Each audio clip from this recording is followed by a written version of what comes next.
gentlemen, welcome to the Extraordinary Family Life Podcast. We are your hosts, Greg and Rachel Denning, and today we're going to talk about all the craziness that's happening in the world and kind of just share some observations, put some puzzle pieces together, and maybe share some thoughts or recommendations at least. At least today, we're going to ask some questions. We may not have any conclusive results for you, but we're going to ask some questions. And I think the most important thing we can do in life is ask the right questions. Well, right. As we were sitting here, we felt like we should talk about this topic, but we're both kind of like, well, I'm not exactly sure what we're going to say, but we're just going to have a conversation like you and I would have a conversation about it.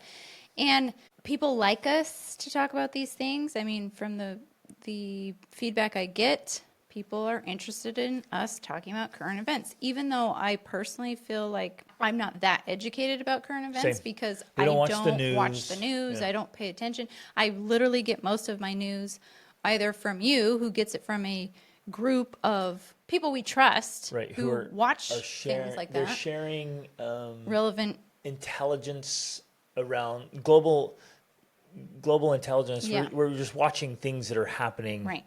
on a global scale. So either that or I get it from Facebook and Instagram, right? Which is, in some ways you think, oh, that's not a great source, but I actually prefer that because I feel like it's giving interpretations of Right. events, So which to me is You're more watching valuable. human psychology. Yeah. And to me, that's more valuable than watching the news because I feel like the news is just propaganda anyways. Like, I don't care what side, it's some sort of propaganda.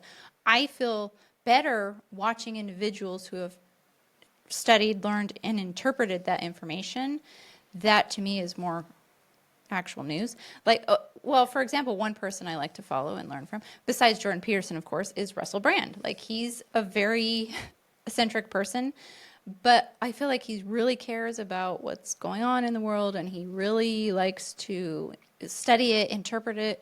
And so, that's kind of my news sources from. So we're just going to kind of talk through it, talk about some of the things we've been seeing, hearing about, and I guess a little side note there. We stopped watching the news early in our marriage. I don't know that we ever watched the news. I guess in our right. We didn't have a TV. We decided when we got married, Yeah. we're like, let's not have a TV. We didn't have a TV for. And so I would 10 years listen or more. to the news a little bit early on when we were first married. I listened to the news, but then I think it was Brian Tracy or somebody. He's like, stop, don't listen to the news, don't watch the news, don't listen to the news. Like, you're wasting your life. And this was it was 25 years ago when I first started hearing them. I'm like, what? I think also when we, learned a lot about the law of attraction and The Secret and all of those things, like, of course, all those people are like, don't watch the news. Yeah, it's just negativity. It's pointless. And then it is propaganda, and there's agendas. Now, luckily, there are some news outlets or sources that are really trying to be. Well, and I think a place like Substack is a great place to get news. And I subscribe to something that's called FAIR, the Foundation Against Intolerance and Racism, which is, you would think might be very left. It's actually very balanced. It's trying to bring a lot of that back to center. Nice. There's one called the Institute for Family Studies that I follow and listen to, but they're more like scholarly articles on current events. Right. But things like that, I feel, help me to stay up with a more accurate picture of what's going on in the world rather than just the sensational news. Yep. And then, like you were talking about, there's individuals you start Joe Rogan. following to see like where they land. And this is a perfect example. A few months ago, I found this gentleman, and I was like, okay, maybe he seems to be, watching out for things.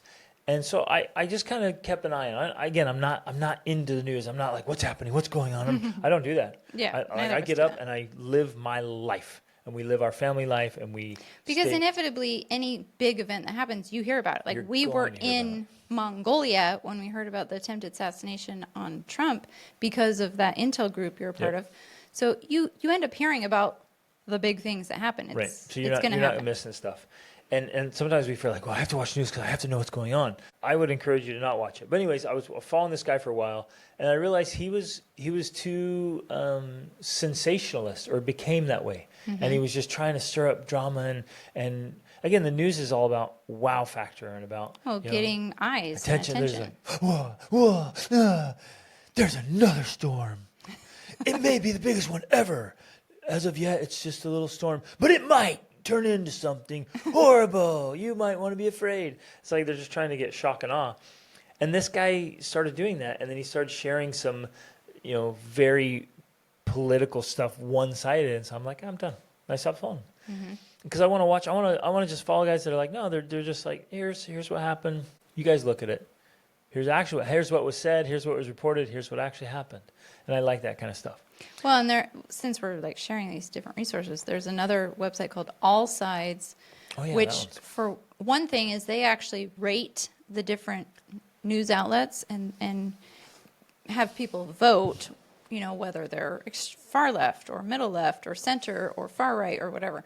So that's kind of interesting and helpful because you can look at all of the different outlets out there. But then they also do try to provide a balanced headlines and things like that. Although, honestly, personally, from my viewpoint, I still feel like they're a little bit left-leaning. But, again, it's just, that's ultimately what we have to be doing. We have to be looking at it from multiple sources to even try to get some sort of accurate picture of what's actually going on. And that's just part of the process, I think. Two sides to the story and then the truth. Exactly. Always. And like we don't feel like we have a monopoly on the truth or the right perspective you understand what's going on.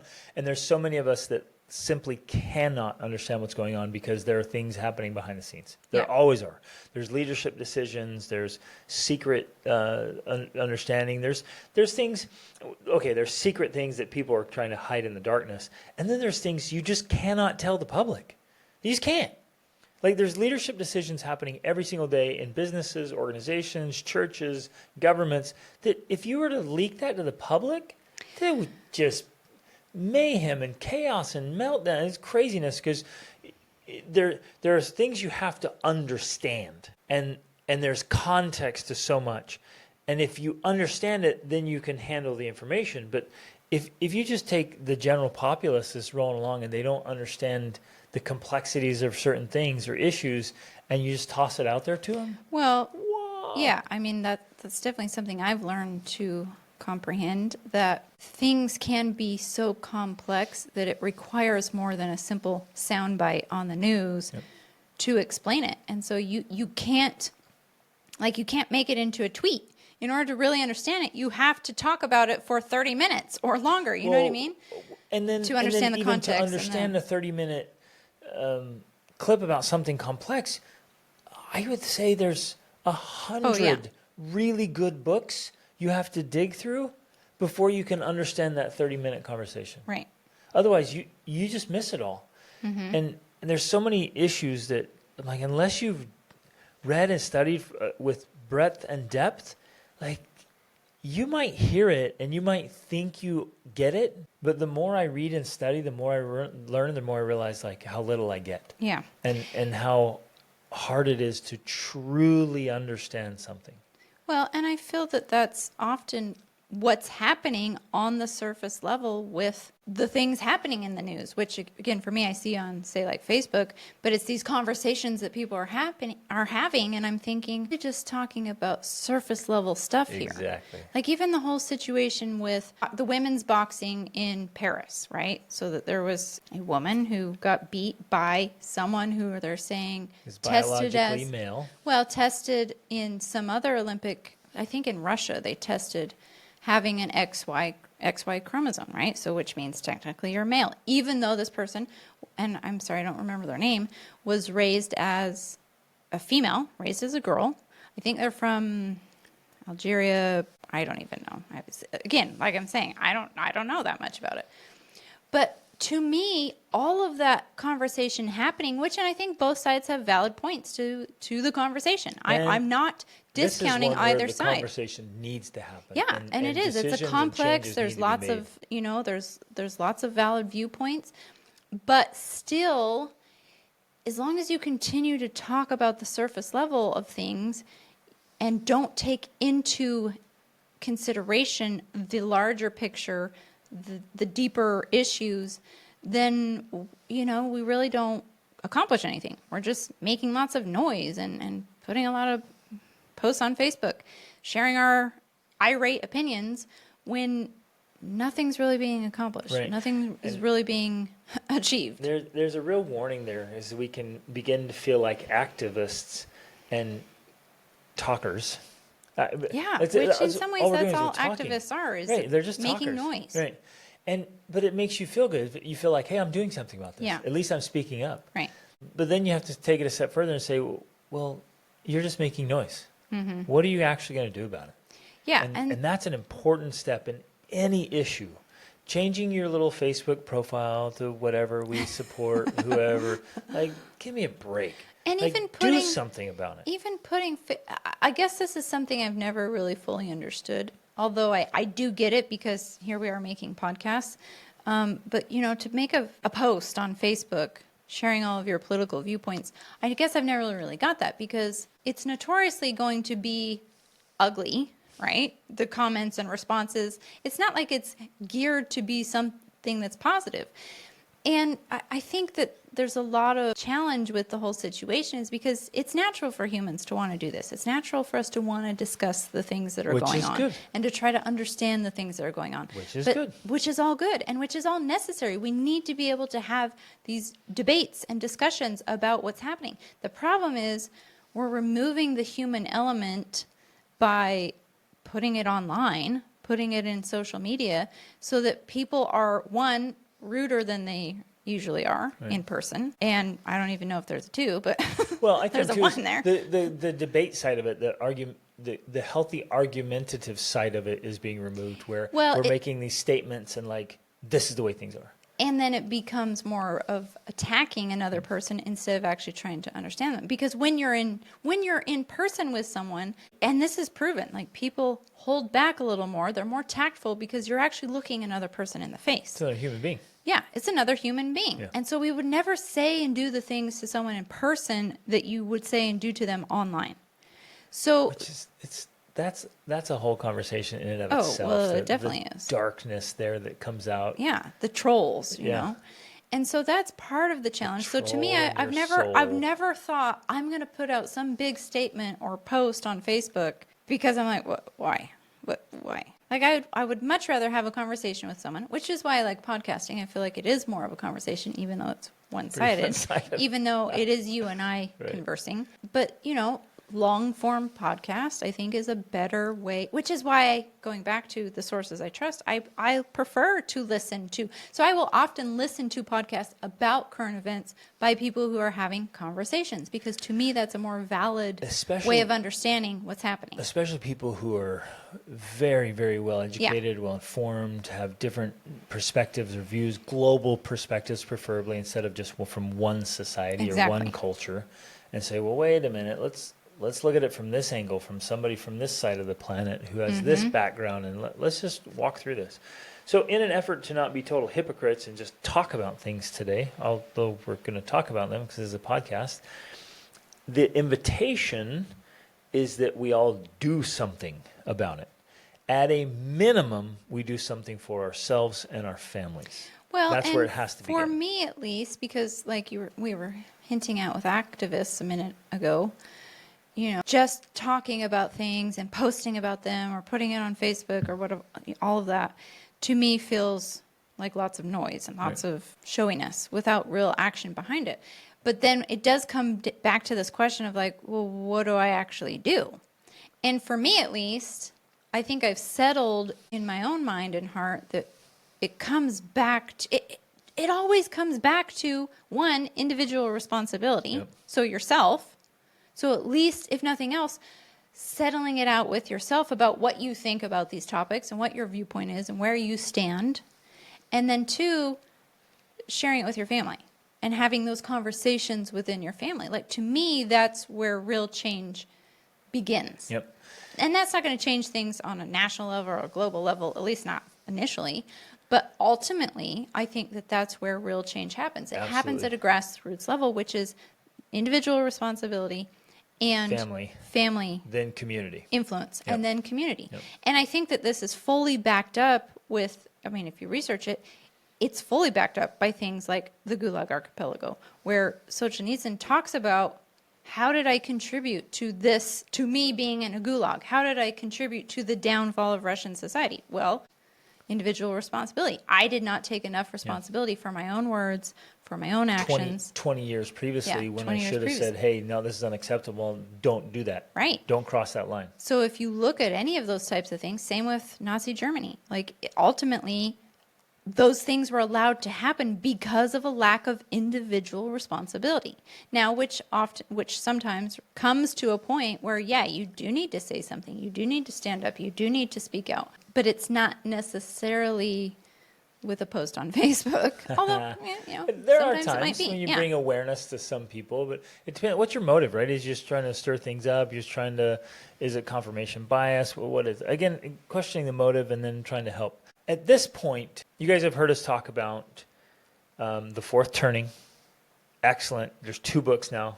One's called The Fourth Turning. One's called The Fourth Turning is Now, or The Fourth Turning is Here. I can't remember. Because The Fourth Turning was written in the 90s. 90s. And they were predicting from historical patterns that we'd be in the Fourth Turning. And then he writes like, hey, it's here.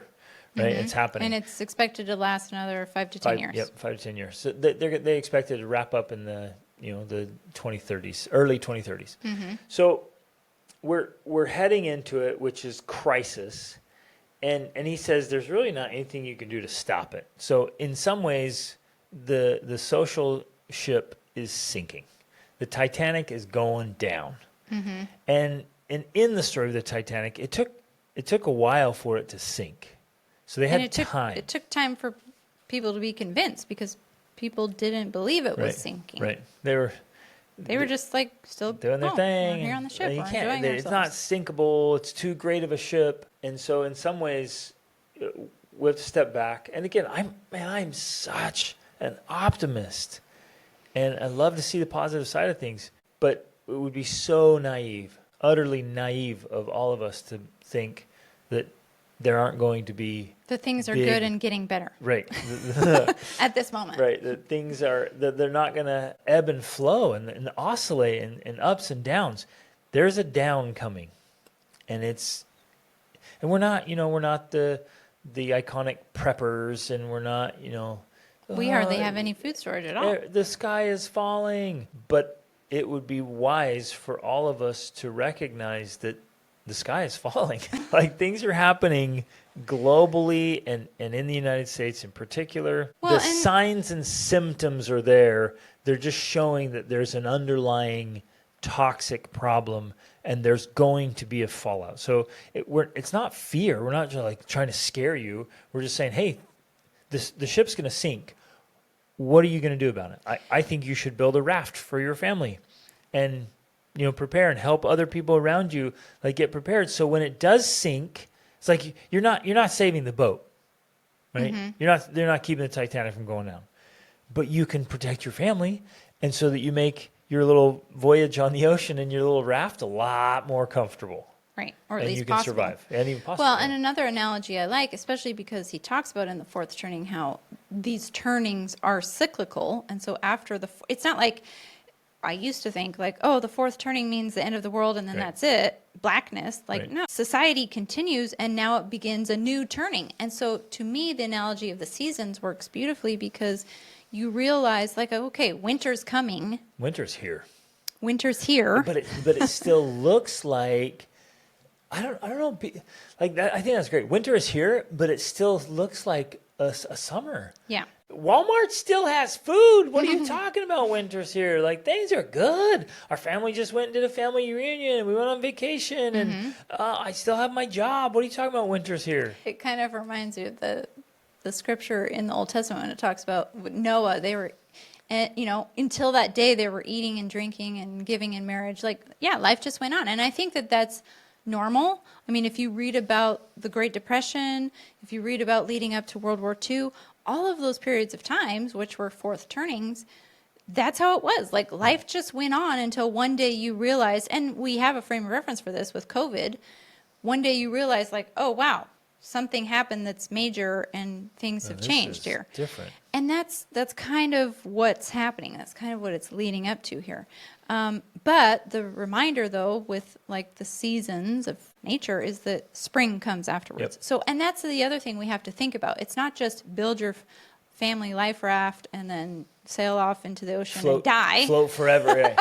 Float until you just run out and then die. Like, the idea here is you're going to make it through, and then there's going to be the springtime, and you can. Everything's going to be amazing. It's going to be. It's better. People in the who are spring. having children right now, those kids are going to grow up, and it's going to be an absolutely phenomenal time to be alive. First turnings are known for being idyllic times. Yep. If you think about, I mean, the baby boomers after World War II, like that period of time, the 50s, it was like an idyllic time with Leave It to Beaver, all that kind of stuff.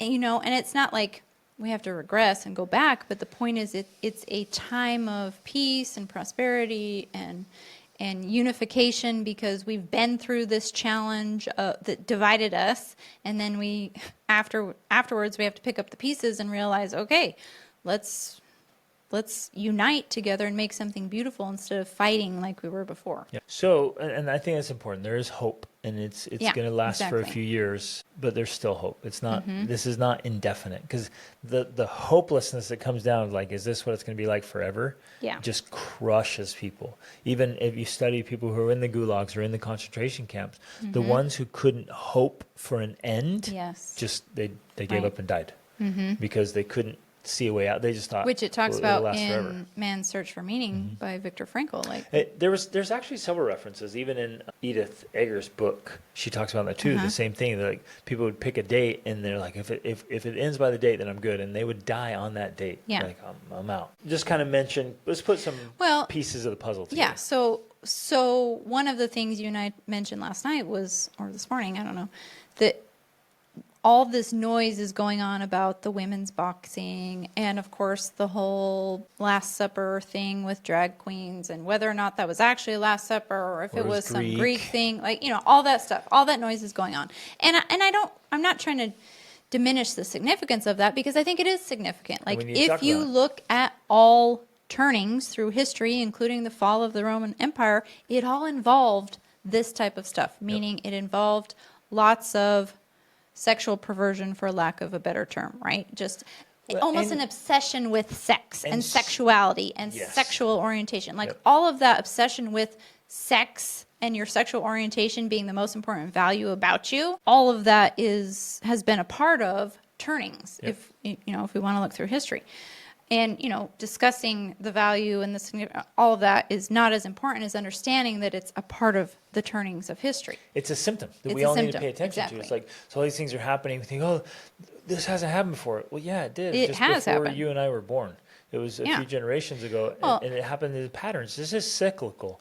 So you realize, oh, it's a pattern. There's a lot of confusion and a lot of social drama and a lot of social weakness. Well, I've recently read Anna Karenina and Crime and Punishment, and in both of those books, I mean, it's almost like Tolstoy's writing in our day. I'm thinking, these are the conversations people are having now about these types of things, about open relationships and open marriages and this and that and the other. It's nothing new. It's something people have been struggling with or wrestling with, cycles. And it comes in cycles. Yeah. It definitely does. So you read books from the 1800s at a time period when there was a turning in their society, and you're like, man, there it is right there. Yeah. It's the exact same issue. Right. And we think it's happening for the first time because of progression. Yeah, because we're so much more progressive. And enlightened. you're like, no, man, this It's the happens same. so many times, Yeah. and the end result's always ugly. Right. Is bad. Every kind of crisis, every societal crumble or reset, whatever you want to call it, they have common denominators and similarities, but then they always have differences. So we were talking about this morning when Rachel and I were outside in the morning doing our morning routines, and we were just talking about, like, it's going to be the same and it's going to be the different. And that's just what it always looks like. Every time it happens, you're like, well, it's a little bit different than last time, because technology is different, people are different, conditions are different. Well, and especially now, obviously, like, the world is so much different than it's been before, because it is a more global society, because we are all interconnected in some way So- because of the internet. So this one, I would say, because other turnings, like there's been advancements in technology, right? So There's always been advancements in technology. from the Civil War to World War Yeah. II, you're like, look at the advancements in weaponry Mm-hmm. and life. I mean, on and on, on and on and on, right? Airplanes and jets and bombs And the and atomic all this bomb. stuff. Holy cow! So there's been and they were looking back like, look how much we advanced. Now we look back and go, look how much we've advanced now. So Mm-hmm. Which there in are many ways changes. increases the danger to humanity because of our potential for destruction. It becomes more devastating. Yeah. Far more devastating. But in this instance, there is something that's vastly, vastly different, and it's the global aspect of it, where in real Just like time with you can COVID. see video around the globe. Yeah. Yeah, well, there was a and freak the out factor effect, that spread worldwide the effect, the freak out factor that spread globally immediately. almost, I mean, not immediately, but almost to me, it was very fast because of technology. Like the globe shut down. That is crazy and terrifying, right? I actually remembered, I didn't finish my statement from before, so I was going to finish it. Because we were talking about, while all this noise is going on about the Olympics and all of the stuff, almost behind the scenes, and I don't know because I'm hearing it from you with the global intel thing, is Iran is declaring war on Israel. So, yeah, Iran's been doing things they've quietly been here for several supporting Hamas. and it's getting a little bit more bold, more blatant, and they're posturing. So please don't misunderstand us. We're not saying that Iran declared war on Israel.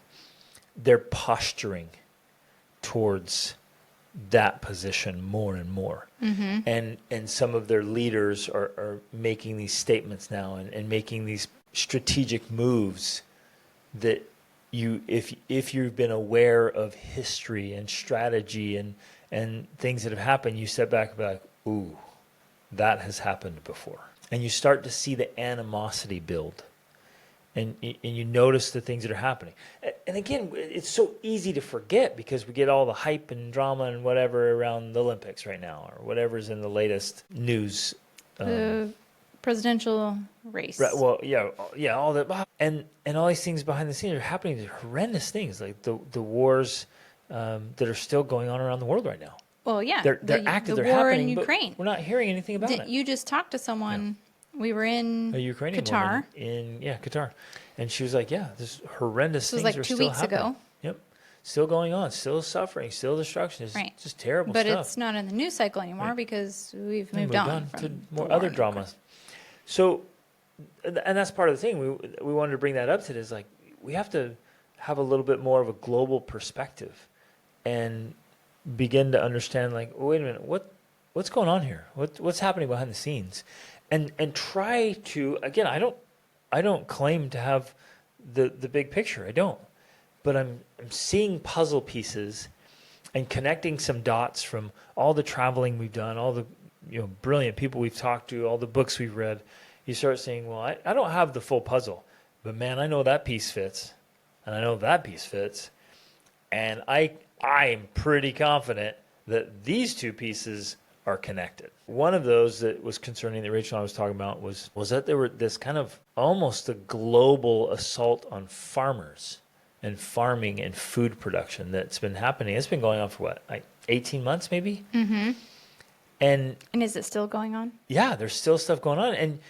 And we heard a little bit about it. And you're like, oh, that's interesting. That's weird.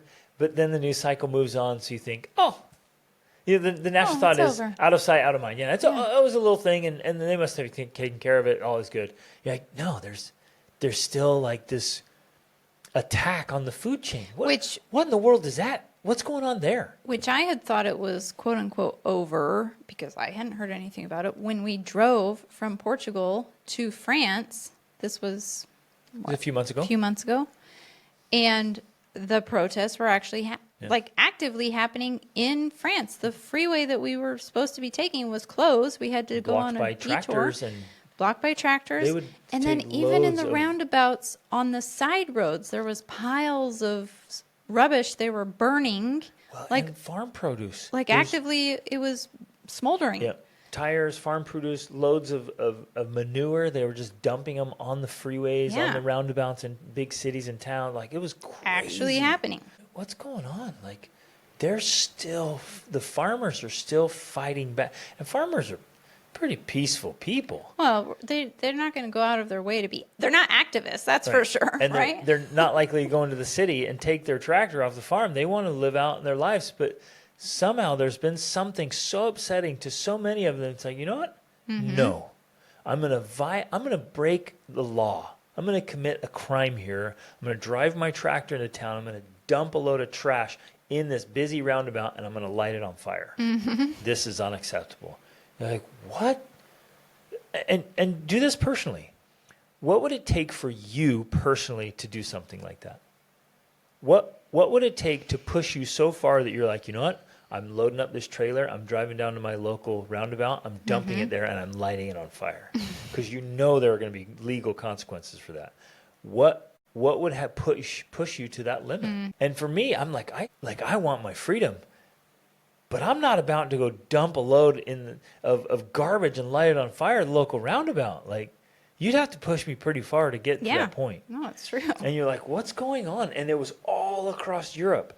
Yeah, and, the Netherlands. And when you think Germany. about all the food that's being produced and then shipped all over the world, if they're disrupting crops and food chains, why aren't we, and I guess that's why we're doing this podcast today, why aren't we thinking about Well, a lot of us don't know about the it. hiccup in the food supply that's coming? We don't even know. We don't know the details of what's going on. In fact, we wouldn't even know what we know if we hadn't been Driving. personally crisscrossed with it, you know? So Exactly.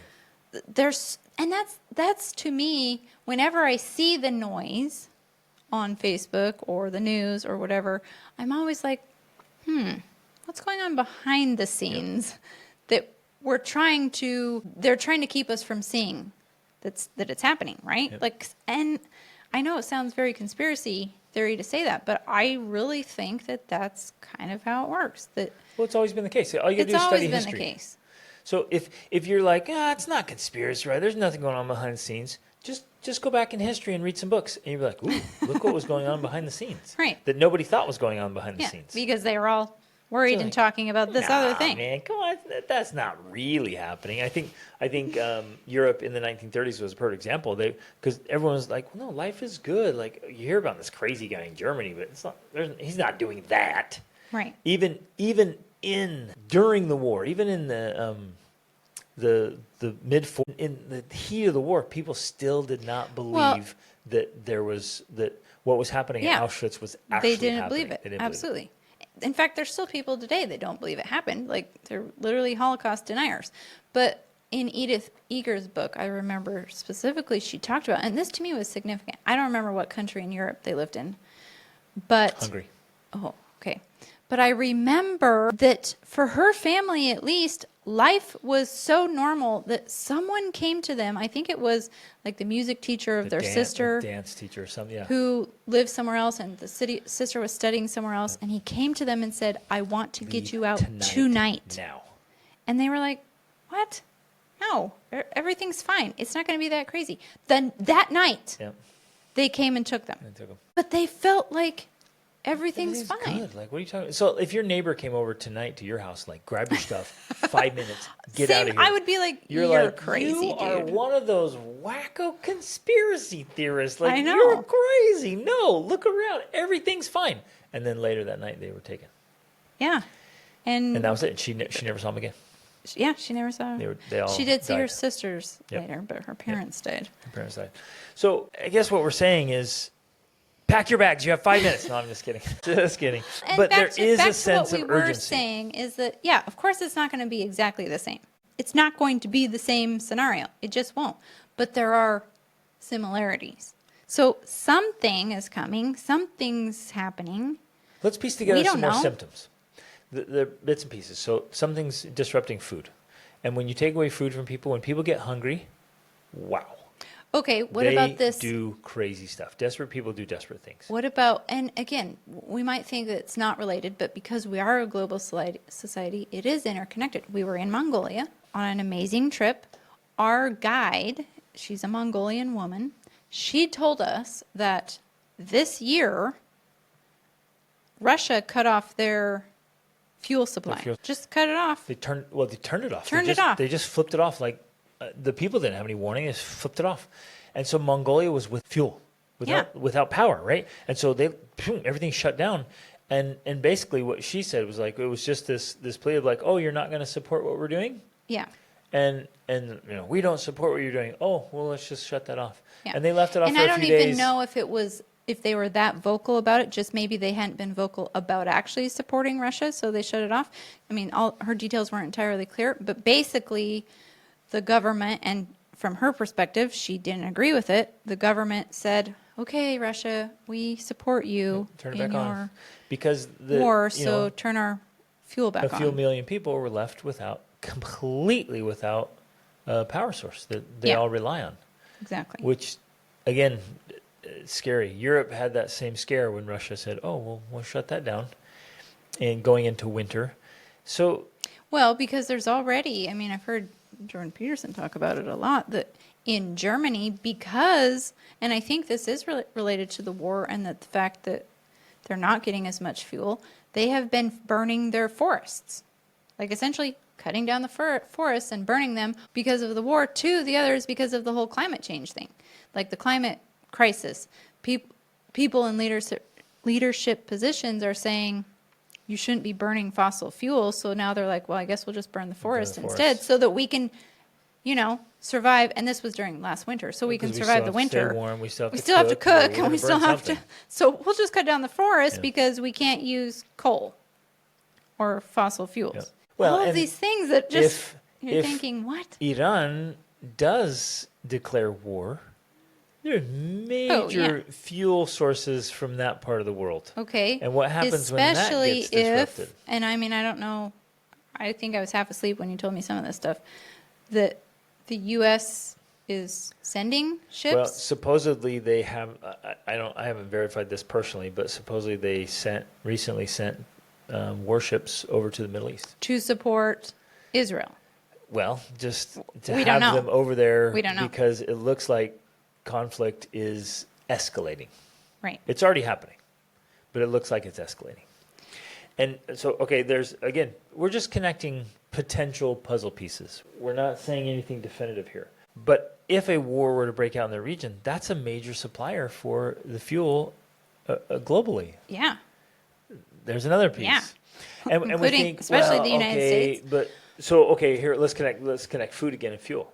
So then there's food shortages, but we can just ship things globally. Well, shipping is all done by fuel. Right. And if fuel supplies get limited or protected or shut off. Because of war in the Middle East. Oh, all that food that was supposed to get shipped over to feed us now doesn't get shipped over.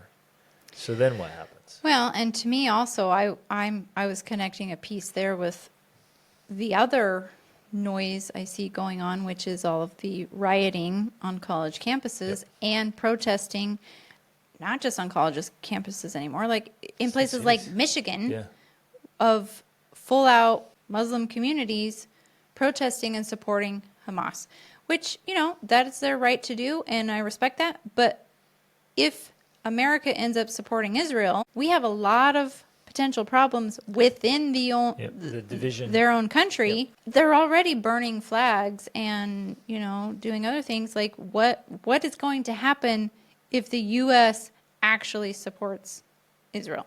So there's division on the inside, combined with all the mental and physical illness that over 70% of the country is physically, mentally, emotionally incapable of protecting themselves or protecting their country. I'm smiling here because one of Jordan Peterson's recent podcasts, I actually recorded the clip and saved it because I loved it. He said, "I'll never get over learning that the food pyramid is the biggest scam in history." Yeah. Like it is he's like, "Isn't this one of the biggest medical crimes ever?" Exactly. And it was actually created for marketing. Like, what a horrible idea to teach people that they need to be eating 7 to 10 servings of grains per day. It was just a lie.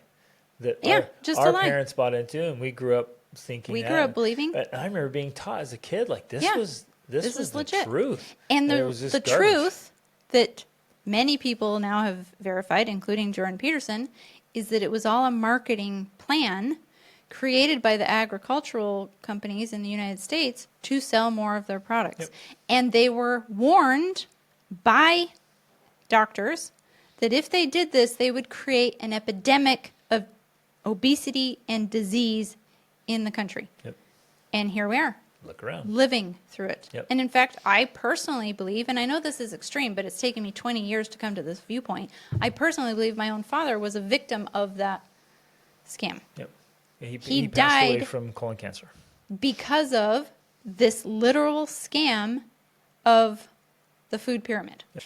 I'm not even, So there's but I'm smiling because I just recently heard him say that, where Yep. I'm like, yeah, exactly. unhealthy food, the SAD diet, the standard American diet is killing people. Okay, let's connect a couple more pieces. Drug abuse is rampant off the charts in the United States. Okay, And but homelessness, which is directly connected to drug abuse. And in every major city now, just the homeless communities well, are besides the fact that they're massive. literally making drugs legal. Yep. Like full-on Fentanyl, hard drugs. all the Or names of the readily drugs. available. Yeah, or legal. Well, in Canada, I know specifically they are making them legal. Well, and we heard recently that on the West Coast, a couple of states out there did legalize them and then realized what a disaster. We're like, oh, okay, we're going to make those illegal now. And are It went trying to back. now clean it up. Yep. But, it's like, So okay. it's too late. And then I just saw recently as well, in this effort to be generous and kind and helpful, they're giving hotel rooms, apartments, like nice apartments to homeless people. They're just giving them to them. Like there was somebody who was just going off. It's like, how in the world are we giving such expensive, nice apartments to the homeless? To people who literally are not contributing to society. They're not working their way. I mean, there's enough good, hardworking people in the country who are trying to get into nice places, who are trying to have safe, comfortable places for their families through their hard work and effort. And we're giving these away to the homeless drug users. Right. It's crazy. Well, and I think part of the problem we have these confusions and disagreements is because everyone has different understandings of what that means. I'm sure there are a lot of people out there who just think homeless people are just good people down on their luck. And individual insight into homelessness came specifically from your brother, Yep. who was on homeless. drugs Yep. and was homeless for a time. And he told you, He said, yeah. he's like, 99 everybody that's homeless, Yeah, they're on drugs. Yep, they're doing drugs. And they're stealing every day. And he walked through elaborate plans. He told us, I asked him all the details. He told me everything, how they would do it, how they would steal, how they work as a team to steal. They would steal only specific things, only specific amounts, and they would go to certain shops at certain days because they knew they wouldn't get press charges or get caught. And then they had the whole system to sell, to buy, to trade, to get drugs. I mean, it was a very creative, Yeah. innovative. Right. I mean, Lots these of guys innovation are going hustlers. on. They're dead broke. They couldn't buy a morsel of food in the morning, and by the afternoon, they've already bought a couple $100 worth of drugs. Right. I mean, it's just crazy. But Well, that's going okay. on, and they're becoming more violent. They're becoming desperate when their addictions, and so there's more crime and more violence. And I want to touch on that. I don't know if we do it now or. Well, I was just going to quickly add, again, I saw another thing on Instagram about Target stores just getting robbed. People just walk in, Lululemon. They walk in and they just walk out with armfuls of stuff. And in fact, another place I look at the news is PragerU. And they were giving a roundup, and a Target store somehow got reprimanded for being, quote unquote, I mean, this isn't necessarily the word, but annoying, because they kept calling about people stealing their stuff. And so, the county got upset that they kept calling so much. It's because people are walking in and just stealing stuff. The police department or the sheriff's Has been department defunded. and they're annoyed. They're getting bothered that they keep getting calls about crime. Exactly. Right. There's another symptom. I know. There's It's another insane. sign. It's like, and of course, this is happening in societies where they have defunded the police, or they're, homelessness and drugs are allowed. It's just a cycle it's just a recipe for bad news and disaster, especially for businesses that are trying to operate, trying to provide jobs for people, trying to, they need to make a profit so that they can do all of these things. So they can offer stuff And to part us. of the reason why is because in states, and I don't know where this is happening, but I'm assuming in states like California, if you steal less than $1,000 of stuff, you can't be prosecuted. And so there's literally like these mob shoplifting Yeah, they do it where they go in through together social media. and they all take, they arrange it on social media. They go in together. They all take less than $1,000 each and they can't be prosecuted. Right. And so a store can just get cleaned out. They can lose $20,000 in merchandise like that and not do anything about it. The flagship store for REI, which was I think in Seattle or it was in Oregon. Portland, I can't remember. I don't know. They shut down because they kept getting stolen from so often that they couldn't operate there anymore. They shut down. Stores are shutting down in these states because they can't do anything about the crime that's occurring. And so if you're listening to this, you're like, what does that have to do with me? I live in Nebraska or Kansas or Iowa or wherever. Like, it's going to affect you. Exactly. This is one All of the of these reasons pieces why are coming together. inflation is also on the rise. Yeah. One, food shortages are occurring that we don't even necessarily know about because we don't hear about all the stuff going on.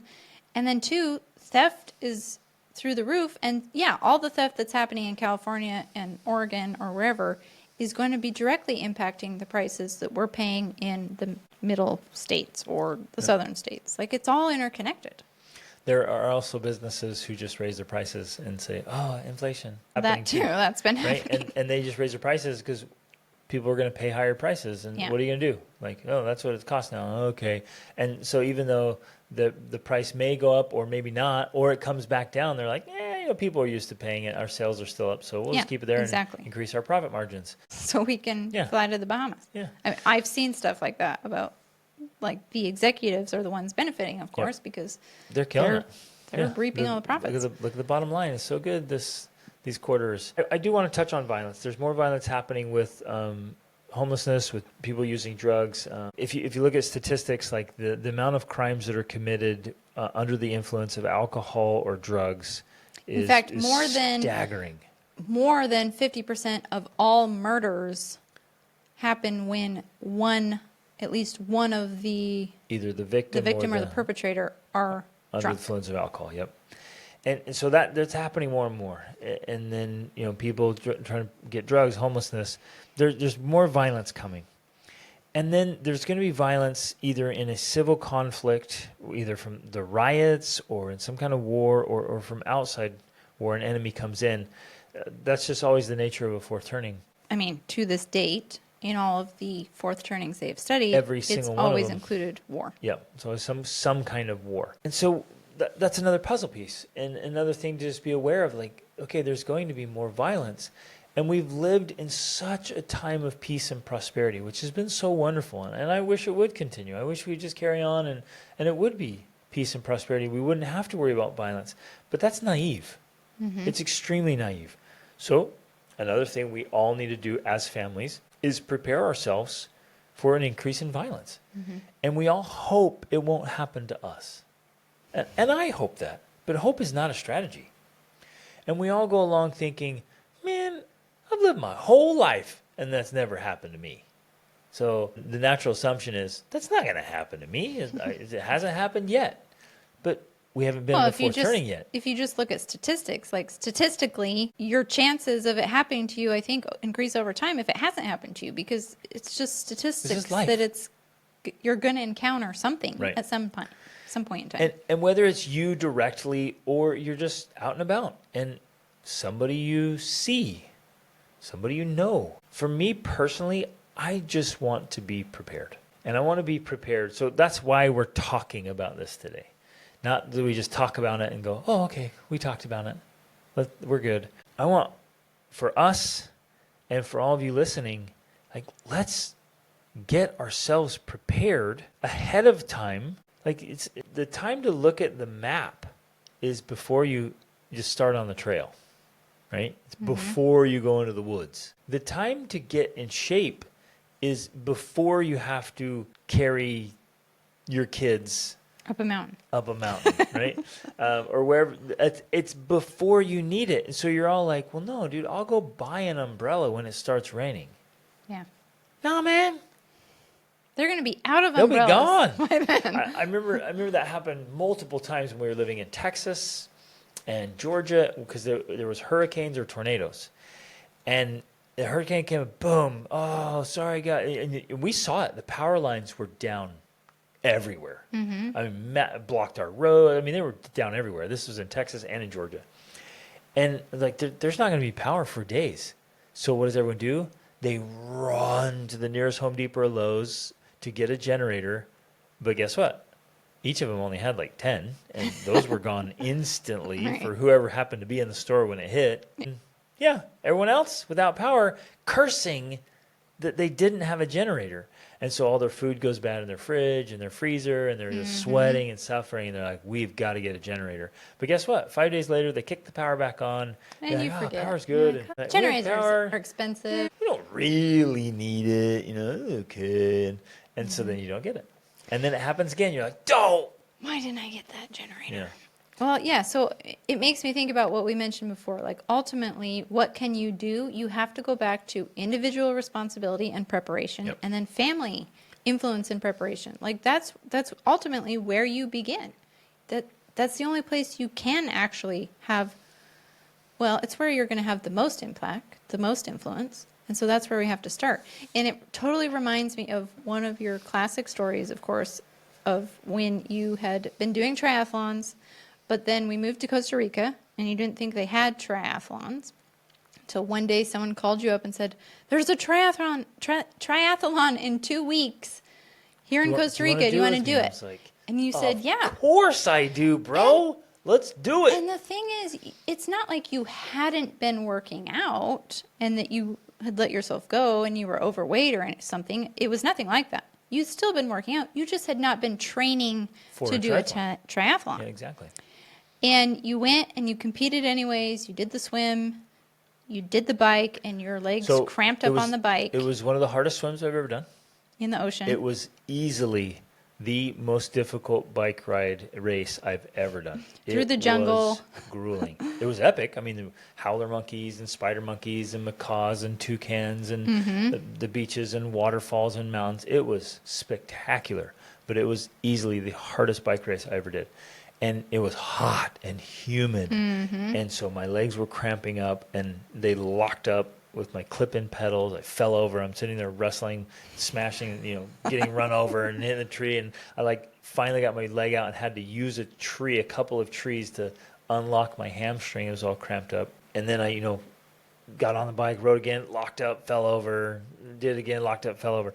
Get back to the transition station, trying to put my shoes on was grueling. If you've ever had hamstring cramps, leg cramps, and you're trying to put your shoes on, man, the pain. It was so bad. So I finally get my running shoes on. I stand up and I try to start running out. So transition, so there's all these spectators, there's all these racers, everyone there. Everybody watching. And both of my legs just seize up completely locked in leg cramps, and I just fall forward flat on my belly.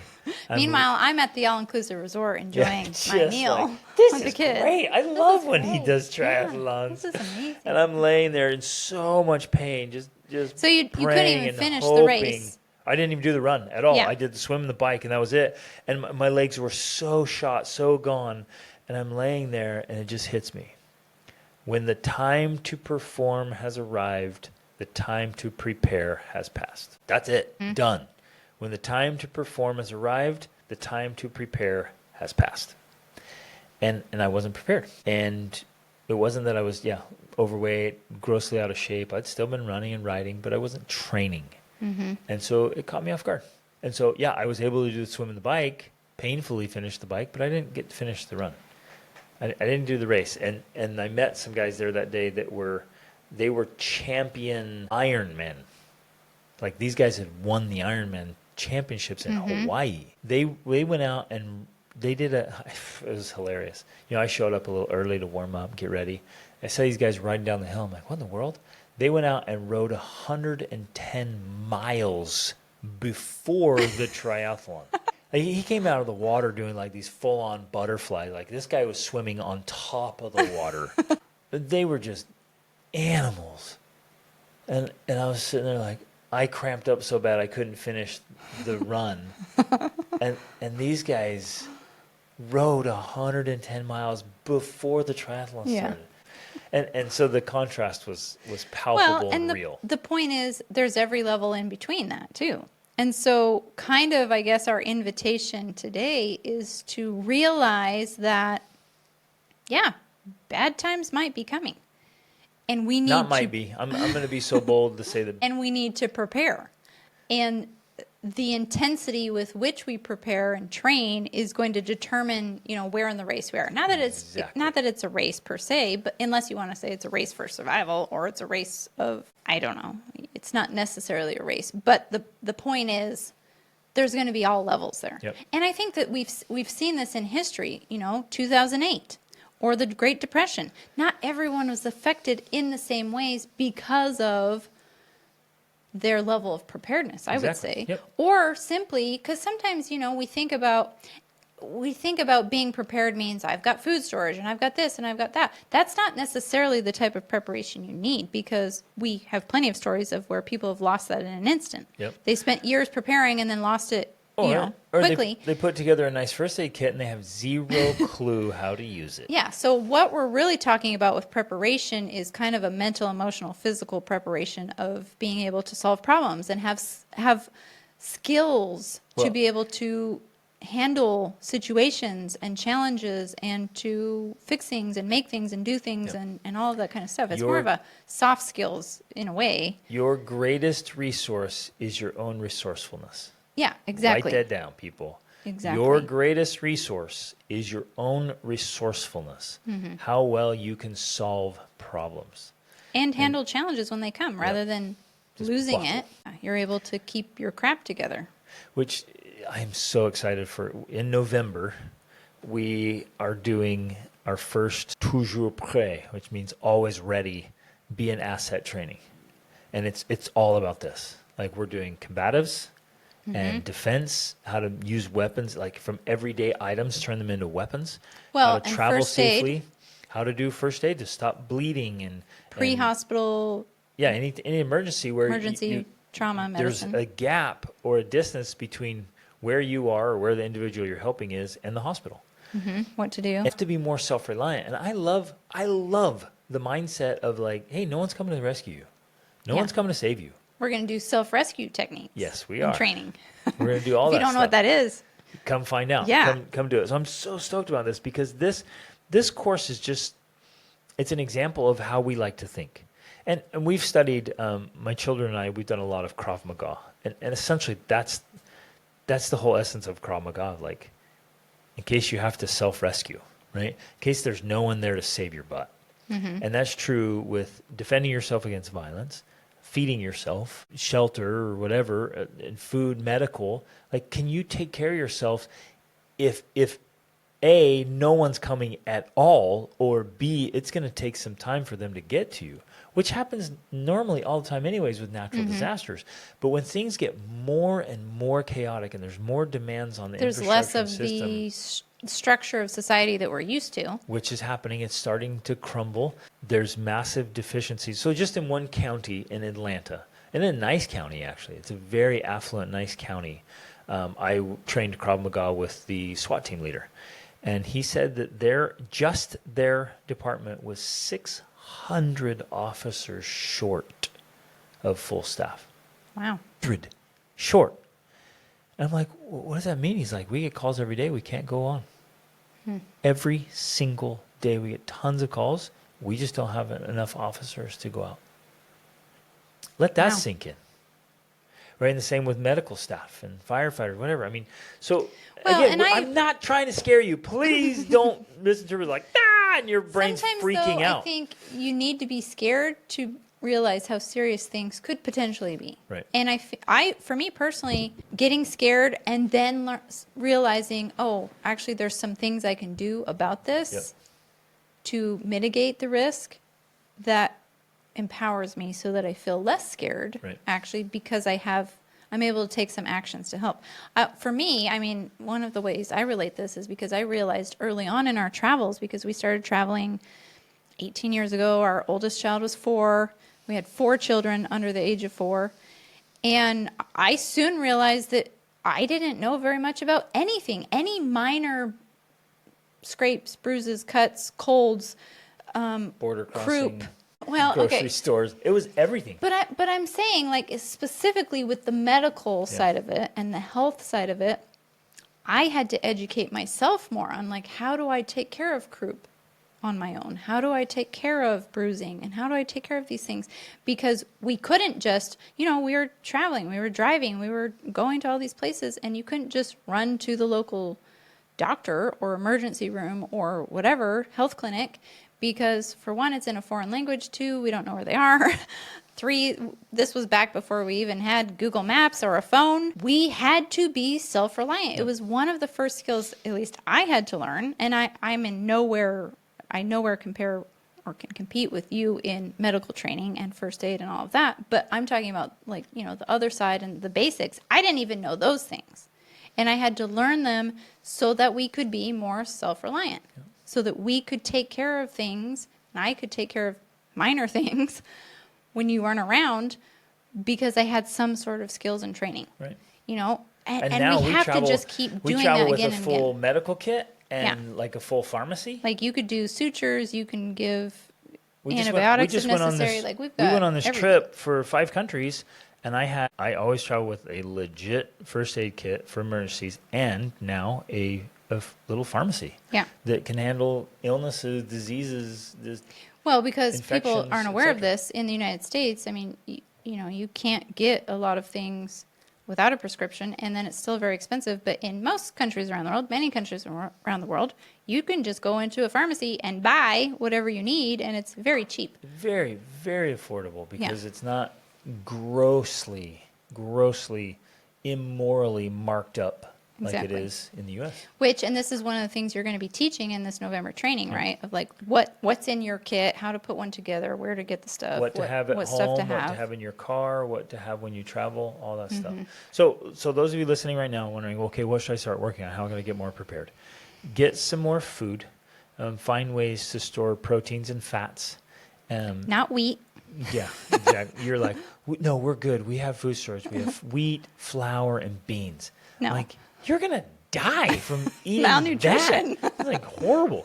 So you got to find a way to store proteins and fats, and powdered butter, powdered cream, fruits. Coconut oil. What book did I just go through recently? Jerkies. That they ended up getting diseases a lot. And scurvy. They kept getting scurvy. Was it one with our devotionals? Well, we're reading, Story of the World, yes, and it was talking about he came over from Hudson. No, it was before him. They were searching for the Northwest Passage. And they were in Nova Scotia. And anyways, they got scurvy. Okay, they got multiple times each winter because they ran out of stuff. So you need some dried fruit. Like, that would keep you from scurvy, right? And some vitamins, and then I would get medicines. Think through all the common illnesses and go to the store while they still are available and buy medicine. Have at least a year's supply of medicine 6 for your months. family. 2 years. And enough for your Somewhere neighbors. in between. Get that stuff. Just stock up on it. And if you like wiping your bottom, get some toilet paper Or and buy a some bidet. wipes. Or buy a bidet. That's even better. Make sure you have a water filter, so you can filter water for drinking. Get a really good first aid kit. I have one that I can recommend. It's called Rhino. I just love it. I'm not getting, there's no affiliate, nothing. I should get an affiliate because I love these guys and I tell everyone about them. But the Rhino first aid kits, you can just get them on Amazon. They're phenomenal. Make sure you have a first aid kit. What else? Like, we have powdered butter and seeds. cream. I mean, it's a good thing to have. We have lots of seeds. Buy some animals, like living food stores. Okay, no, legit. That is actually one of the things that we are actively doing at this point. We have the World School Family Resort, which is where we'll be hosting this retreat, this training. And one of the very first things we did, because for us that is food storage, is we have sheep, we have goats, we have ducks, we have geese, we have chickens. Pigs. We have pigs. I mean, it literally is, in a way, our living food storage. Like, we're not actively raising and harvesting them at this point. But at worst case scenario, it is food storage. Yep. Because when we were in Mongolia, and we talked about this in our last episode, one goat fed 30 people. 30 people for Twice, like 2.5 two meals. That two was and a half amazing. meals. Now that was including they ate literally all the intestines and everything. If you're hungry, you're gonna eat it all. Okay, Every we're gonna last have bit to of it. learn You're how to gonna do that. Chop the goat Which in skin some ways, into- that's another resourcefulness skill to have, like to be able to know how to process an animal Yep. and to be able to process an animal. That's a life skill that may one day save your life. You never know, you know? It's just thinking through those types of things. Love it. So awesome. So get the training. Come to our training if you can. It's November 19th through the 23rd. Yep. But even 2024. like we talked about before, the mindset training. If just keeping, because even if you have all the supplies and all the stuff, but you lose it mentally or emotionally, or physically, it does you no good. Like if you just lose your bananas mentally, and when something bad happens, like you're not an asset. You become a Especially- liability. Especially if you are the parent, Leader. the spouse in your family. Yeah. If you fall apart, your family's falling apart. You're in trouble. Which again, this is why I have the Be the Man Master class in Tribe. It's why you do the 28 Trick Challenge. Like this is what it's all about. We're preparing ourselves to be optimized and resourceful, capable, useful, prepared, getting your crap together mentally and emotionally, spiritually, physically, socially, financially. I mean, in the Be the Man Masterclass, the whole thing is fitness and mind, body, spirit, family, marriage and parenting legacy, and finances. Getting your income, your expenses, and your investments dialed in. Like you're getting yourself ready for life. And people are like, "No, I'm good. I got this." Like, well, yeah. The only reason so many people are still alive and even surviving is because everything has been so easy. Well, and in some ways, we don't fully realize the impact that having access to nonstop entertainment is Right. keeping many people sane. Right. Like, simply because they distract themselves hours every day with Bread and entertainment, circuses. they don't have time to Go crazy. go crazy, to focus on the Yep. fact that they're not doing as well as they Yep. would like to be doing. At all. It's like nonstop distraction from the deeper issues of the soul. You are so right. If entertainment was just shut off, People would start people going crazy. would If the go internet was shut off, nuts. people would start If they going had to sit crazy. with themselves in silence, they would. Well, they'd even go if they bonkers. if they had to deal with what we had to deal with as children, not having access to a device 24 hours a day, where you had to come up with something to do all on your own without using the internet, what would you do? Oh my goodness, Ah. like you actually have to use your brain and stand up and walk around and go find something to do. We were talking to our kids just yesterday about how different it was nowadays, because our son is doing missionary work right now, and you did missionary work 20 years ago, and back then you had to literally leave your apartment, walk to someone's house to see if they were home, because you didn't have a phone. And this was in Peru, but you walked from place to place to place to contact and talk to people, because there was no phone, there was no internet. That was how connection was done, and it was just such a so strange idea for funny them. for our them kids to thinking be like, wait. well, what did you had do to- if they weren't You there? had to They said. walk over to Yeah. see if they were there to talk to them. And they were like, what did you do if they weren't there? You're like, well, you would wait And until they came wonder. back, and you would wonder where they were. And they're like, you wondered where they were? They just thought that was so funny. You weren't tracking them, and you didn't text them to see where they were? No, you just wondered. I wonder where they are.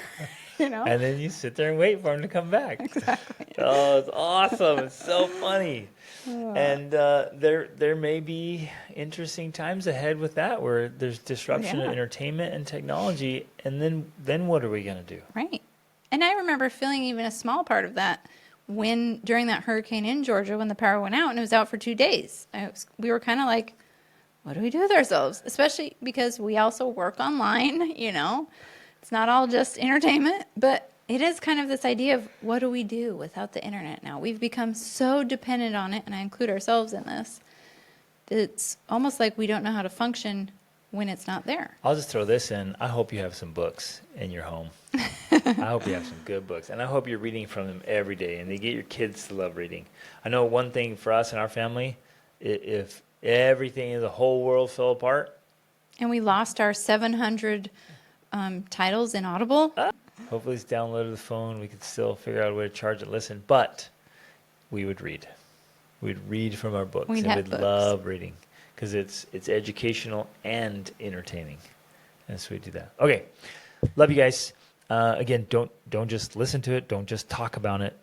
Talk about it so you can make a good plan and then take action on those plans. Invest in yourself and your children. It's the most important investment you'll ever make. Remember, your greatest resource is your own resourcefulness. So invest in that and invest in some resources. And I'm going to throw this out there. Still keep living. Some of you will listen as like, that's it. We're not living anymore. No more fun, no more entertainment, no more traveling, no more nothing. We're just going to survive. And that's not, like, to take a line from the Crudes that we love to share, that's not living. It's just not dying. And so we fully advocate living. Somebody asked me this yesterday, one of my coaching clients. Like, is it smart for us to go travel when the world is falling apart? It's like, well, no, but do it anyway. It's like, well, what is smart? What is wise? I'm like, yeah, go. Live your life, but just be ready. Be ready for all the possible things that could happen. Mm-hmm. As long as you're aware and you're ready and you're resourceful, you know how to solve problems and you've got some resources, then you get out, live, have a great time. And I believe God and his universe will guide you into serendipity, and beautiful, wonderful things will happen as you're out living your life. Well, and I would say after having traveled to 57 countries, that's the number I'm at. I think you're at 60 something or 60, that if we were out traveling when, quote unquote, the world fell apart, I can't think of one place that we've been where I didn't think, you know what, we'd be fine. We could live here. We could survive here. We'd be fine. Using our resourcefulness, even if we were here when crap hit the fan, we'd be okay. I think I'd want to be in Mongolia. Mongolia would be pretty nice, actually. A couple of gear, some goats and yaks and cows. Well, Mongolia would be a great place to be. Awesome. Yeah, exactly. That'd be so fun. Get some horses. So, I think that that's the key to resourcefulness, too, because in our minds, we often think, and I think maybe this is the mindset people are approaching this question from, like, is it wise to travel? Well, because you're thinking, if I'm gone and I don't have all of my stuff and all of my resources, then hope is lost, right? When the reality is, if you did have all of your resources and you weren't there when the world fell apart, you were somewhere else, with resourcefulness, you would still be able to find a way to survive and thrive. Yeah. That's the point. If you're going to cut something out, cut out that trip to Disneyland. It's just a waste of time and money. Exactly. Get out and travel and invest in yourself. Okay, love you guys. Have an absolutely fantastic day. If you have questions about this, shoot them over to us. And if you have comments, so like if you've done things already to get prepared, share that. And if you're wondering what to do, ideas, let's just kind of share and talk about this. And maybe there's going to be some more good questions around this of like, what else can we do? But I'm going to prepare myself mentally, emotionally, spiritually, socially, physically, and financially. I'm going to hit those 6 buckets, and I'm going to be very deliberate about every one of them, because if even one of those is missing, it's going to cause a lot of unnecessary suffering. Well, it increases, I think, your risk factors. Yep, exactly. You become more of a liability and less of an asset. And the one thing we have to do, especially as parents, is be assets to our family, to our spouses, to our children, and to our community. Okay, love you guys. Reach upward.